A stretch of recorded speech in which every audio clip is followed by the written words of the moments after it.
Na sequência, eu vou chamar o professor Dr. Cláudio Antônio Perotoni, graduado em Ciências, mestre em Física, doutor em Ciências, pesquisador CNPq 1 e professor no nosso programa de pós-graduação em Engenharia e Materiais e no programa de pós-graduação em Ciências da Saúde. Vai apresentar Física de Materiais, que é uma das suas grandes especialidades. Obrigado, Cláudio, pela presença. Obrigado, professor. Obrigado mais uma vez, então, pela oportunidade, né, de falar um pouco sobre o trabalho que a gente vem desenvolvendo, particularmente no programa de pós-graduação em materiais, né, e aqui, a minha apresentação vai tratar, muito brevemente, de alguns problemas que a gente tratou nos anos recentes, mas eu vou olhar para frente, aquilo que a gente está fazendo e os rumos, né, que essa pesquisa está seguindo. Então, em anos recentes, a gente tem desenvolvido vários trabalhos na área de física de materiais, que é aquela parte da física que diz respeito a estudar estrutura e propriedades dos materiais. As propriedades dos materiais decorrem em grande parte da sua estrutura, como os átomos se dispõem no espaço. Então, nos últimos anos, a gente vem estudando processos termicamente ativados com uma distribuição de energia de ativação desses processos, tal como está aqui, tá? A estrutura e as propriedades de materiais importantes para a tecnologia de altas pressões, como é o caso do rênio. O rênio é um elemento químico extremamente importante na tecnologia de altas pressões, e tecnologia essa que hoje nos permite gerar em laboratório pressões cerca de 2 vezes maiores do que a pressão no centro, do núcleo do nosso planeta. Então, no núcleo do nosso planeta, aqui nós estamos aqui aproximadamente a 1 atmosfera de pressão. No núcleo do nosso planeta, a pressão é de cerca de 3,5 milhões de atmosferas, e a gente consegue gerar em laboratório pressões estáticas da ordem de 6 milhões de atmosferas. E nessas condições, os materiais exibem propriedades completamente diferentes daquelas que eles exibem em condições de pressão e temperatura ambiente, né? E é uma tecnologia importante também do ponto de vista tecnológico. Basta falar do diamante que a gente usa na indústria, né, em ferramentas, né, de corte, né, por exemplo. Esse diamante é essencialmente todo ele diamante sintético produzido em altas pressões. Okay? E nesse trabalho a gente explorou aquilo que a gente chama de equação de estado do rênio, isso em função de um trabalho recentemente publicado na Nature Communications, né? E a gente mostrou que, às vezes, mesmo um artigo da Nature precisa de algumas correções, né? Atrito, né? Fenômenos de atrito em nanoescala, que também foram estudados no trabalho do Daniel, em colaboração com o professor Carlos Figueiredo, né? Expansão térmica em materiais de carbono amorfo, diamond-like carbon, materiais muito importantes do ponto de vista das suas propriedades de baixo coeficiente de atrito, né? E, finalmente, expansão térmica do grafite, um material conhecido desde sempre, né? Cujas propriedades ainda precisam ser melhor exploradas, né? Isso ilustra, enfim, a grande variedade, né, de temas que são abordados no que se refere à física de materiais. Mas o que eu vou falar não é nada do que a gente já fez, é o que a gente está fazendo e o que a gente ainda vai fazer. A ciência dos materiais, em grande parte, ela pode ser entendida como um jogo, é um jogo de montar, não é? A gente monta materiais e as peças desse jogo são os elementos químicos da tabela periódica, tá? Então, é um imenso jogo, né, de montar, não é? E as propriedades do que você obtém dependem de como você monta o material.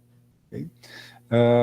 A pergunta é, a gente tem um jogo, a gente tem as peças, a gente tem as regras do jogo são razoavelmente bem conhecidas. A pergunta é, ok, como é que a gente joga, né? Como é que a gente, a partir das regras e das peças disponíveis, como é que a gente encontra um material que cumpre com determinadas condições que têm determinadas propriedades, né? Aqui é que entra, entre outros recursos disponíveis, a física de materiais computacional. Então, o computador aqui é um elemento para libertar a nossa imaginação.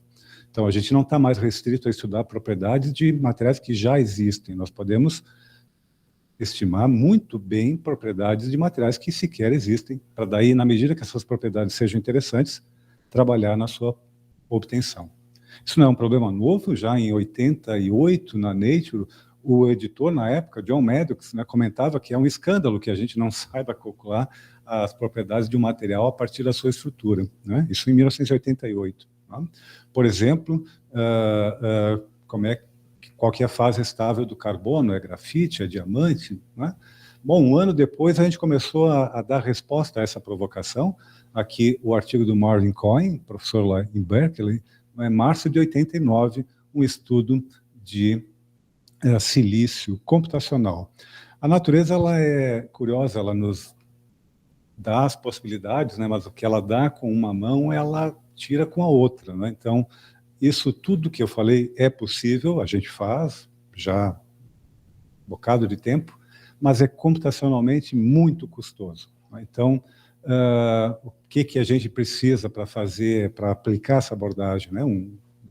O pensador profundo, né? O computador do mochileiro, do Guia do Mochileiro da Galáxia, que foi criado para dar a resposta para o universo, para a vida e tudo mais, né?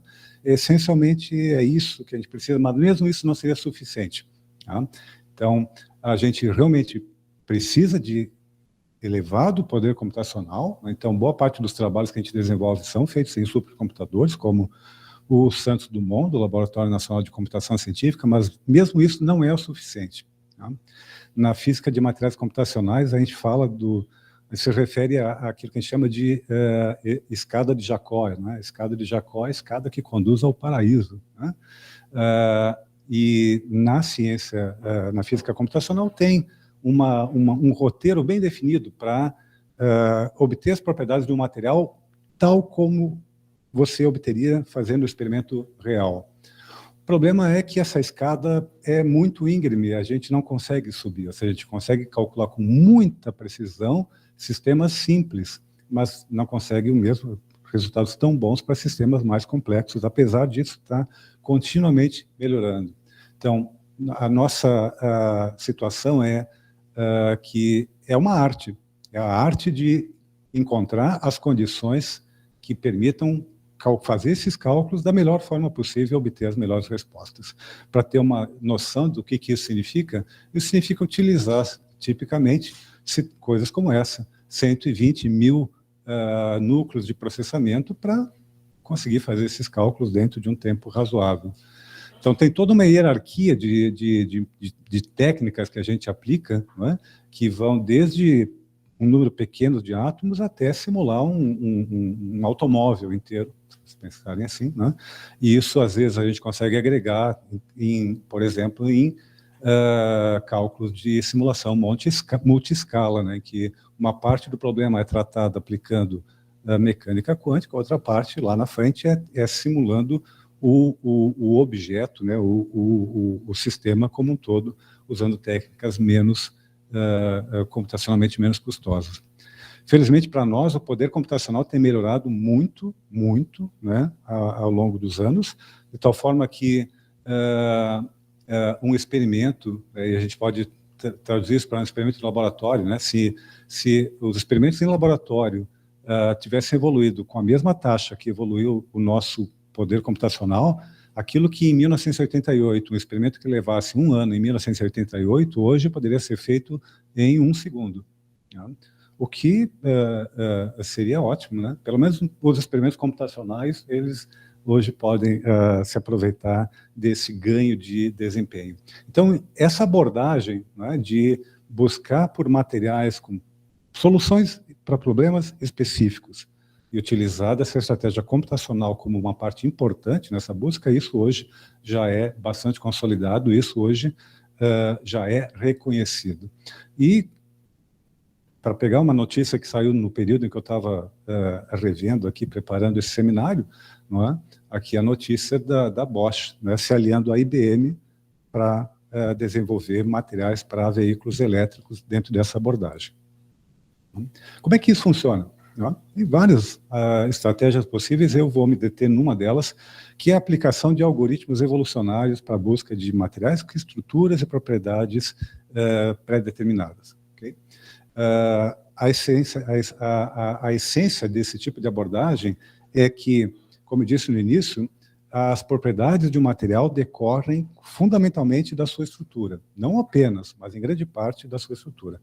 Basta lembrar do exemplo do grafite e do diamante. Não tem dois materiais que possam ser mais diferentes do que eles. No entanto, são ambos feitos puramente de carbono. A estrutura é diferente, e isso leva a propriedades totalmente diferentes. Então, a questão é, daqueles 92 elementos químicos que ocorrem naturalmente, que ocorrem na natureza, né? Que combinação deles eu devo utilizar para encontrar um material com uma determinada propriedade? Isso a gente pode explorar computacionalmente, usando esses algoritmos evolucionários que essencialmente convertem a estrutura do material representam a estrutura do material numa espécie de cadeia de DNA que, a partir daí, permite fazer operações, né, semelhantes àquelas que acontecem na natureza. Né? Ou seja, você calcula as propriedades de uma certa população, então a gente gera 12 mil estruturas possíveis de materiais com determinados elementos químicos, calcula as propriedades disso, seleciona os melhores, deixa que os melhores reproduzam entre si, não é? Então, você tem essas coisas, crossover, né, entre as estruturas, você tem processos de mutação e deixa isso evoluir. Então, é uma técnica computacional que, de certa forma, guarda similaridade com o processo de seleção natural. Para dar um exemplo disso, um artigo da Science sobre cloreto de sódio, né, a coisa mais prosaica do mundo, né, NaCl. Né, ok? Nesse artigo, 2013, né, essa abordagem levou à previsão de outras estruturas de cloreto, de cloro e sódio. Sódio 3, sódio 3, cloro 2, e assim por diante. Várias estruturas novas de cloreto de sódio, em alta pressão e alta temperatura. Isso foi para o laboratório, né? Pressões de milhões de atmosferas são geradas com dispositivos como esse, que nós temos aqui no laboratório, que se chama câmara de bigornas de diamante. Se foi nas condições de pressão e temperatura previstas teoricamente, e voilà, está ali sódio 3 cloro, produzido em laboratório. Né? Já sabendo de antemão que isso era uma possibilidade, e em que condições isso devia ser feito. Uma das primeiras abordagens, um dos primeiros problemas em que a gente tem aplicado isso, são no estudo do diagrama de fase do flúor. O flúor é um elemento químico do qual se sabe quase nada, é extremamente reativo, ele reage com tudo, ele oxida oxigênio, ele reage com diamante. A história do flúor foi isolado pelo Moissan no final do século XIX. A história do flúor é recheada de pessoas que perderam o olho, perderam a vida, não é? Trabalhando com esse elemento. Então, a gente achou mais seguro fazer isso computacionalmente, né? E isso é parte do doutorado do Giovanni, que está concluindo agora. E outra situação em que a gente aplicou isso são em compostos em que o ouro atua como um ânion, né? Compostos que têm propriedades também bastante interessantes. Mas eu vou falar aqui especificamente de duas possibilidades, dois moonshots, como a gente costuma chamar, e o primeiro diz respeito a materiais termoelétricos. Materiais termoelétricos são materiais que convertem calor em eletricidade, diretamente, sem partes móveis. Né? Então, você tem dispositivos comerciais como esse, né, em que se uma face está a uma temperatura diferente da outra, isso aí permite a geração de corrente elétrica. E, alternativamente, se você aplicar uma corrente elétrica, uma face vai aquecer, a outra vai esfriar, você pode usar isso para sistemas de refrigeração. A gente vem estudando materiais termoelétricos já há algum tempo. Essa estrutura aqui, por exemplo, é desse composto que foi parte do trabalho da professora Fernanda Mioto.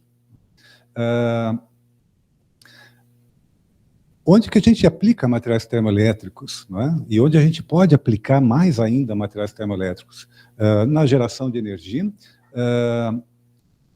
e às vezes a gente não percebe, mas a geração de energia elétrica numa usina nuclear ou numa usina solar, uma torre solar como essa, sempre passa por um sistema de aquecer, gerar vapor superaquecido, que por sua vez vai movimentar uma turbina e vai gerar eletricidade. Então, é todo um processo bastante complexo que envolve a geração de calor, digamos assim, está aqui, não é? E a geração de energia está aqui. Um material termoelétrico permitiria tirar toda essa parte intermediária aqui assim e ter um gerador de eletricidade essencialmente sem partes móveis, né, que numa máquina sempre é a parte, né, que costuma dar defeito. Né? Por que a gente não tem isso? Porque a gente não tem materiais com eficiência suficientemente elevada. Ponto. Tá? Esses materiais são impossíveis? Não. A gente simplesmente não os encontrou ainda. Tá? E aí só um pequeno parênteses, tá? Isso remete também à fala anterior do colega. Por que é tão difícil a gente substituir a matriz energética atual por materiais, por energia de fontes renováveis? Dentre as várias razões, talvez a mais importante seja a que está resumida nessa figura, né? Boa parte do que a gente usa para a geração de eletricidade no mundo é carvão, gás e óleo. Por quê? Carvão é energia solar empacotada e nos entregue quase de graça. Né? Ou seja, energia solar captada por plantas 200 milhões de anos atrás, hoje é carvão, e essa energia está empacotada de tal forma que, se você pegar o conteúdo energético do carvão e comparar, por exemplo, com o que você consegue armazenar numa bateria de íon lítio, é impressionante. Ou seja, como é que você substitui um automóvel movido a gasolina com essa densidade de energia por um automóvel elétrico? Não é exatamente a coisa mais simples. Tá? Onde que a gente tem mais energia empacotada, e aí a natureza empacotou isso em outros processos, né? É em materiais para fissão nuclear, okay?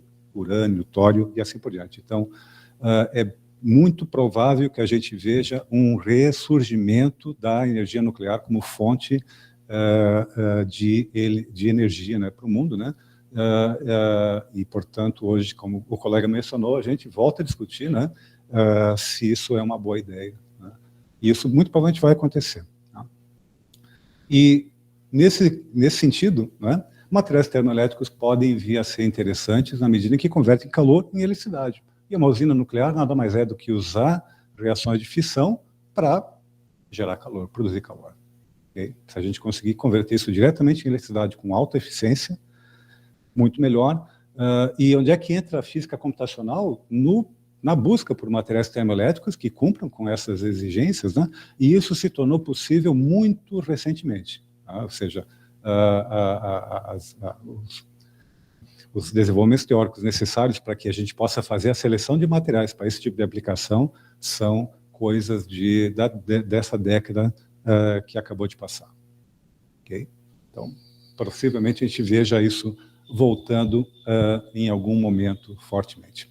O segundo exemplo de problema em que essa abordagem é interessante é na busca de supercondutores à temperatura ambiente. Novamente, é uma questão ligada à energia.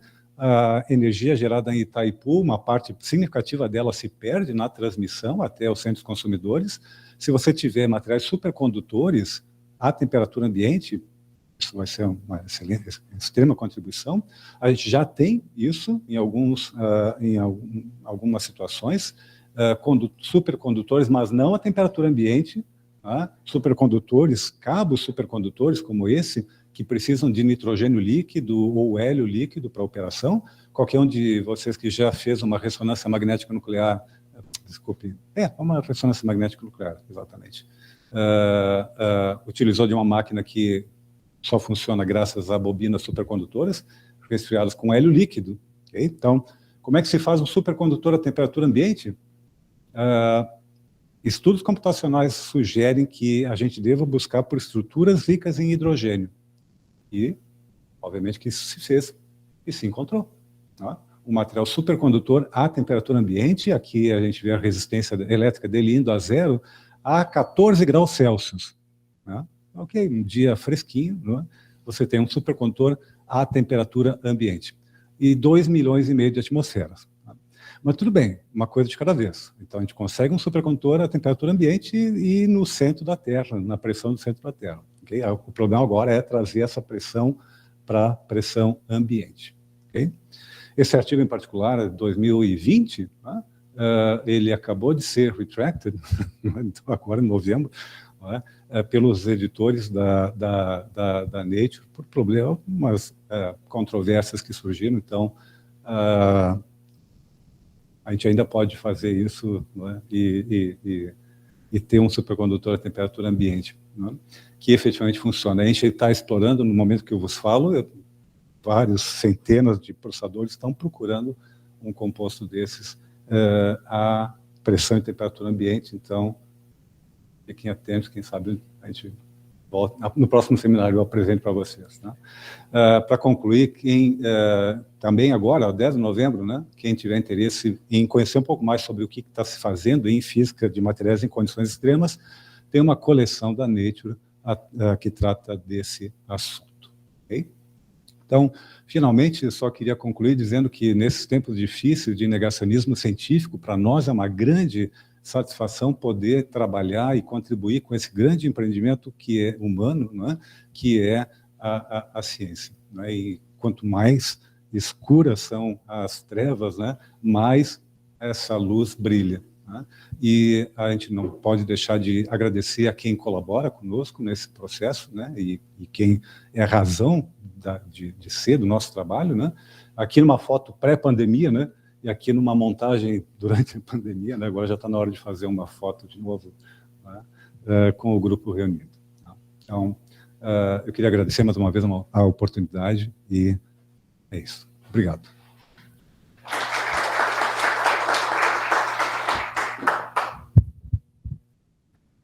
Muito bom, professor Cláudio. Muito obrigado a ti e a todo o grupo de pesquisa, que de fato traz significativas contribuições para a UX e para a ciência.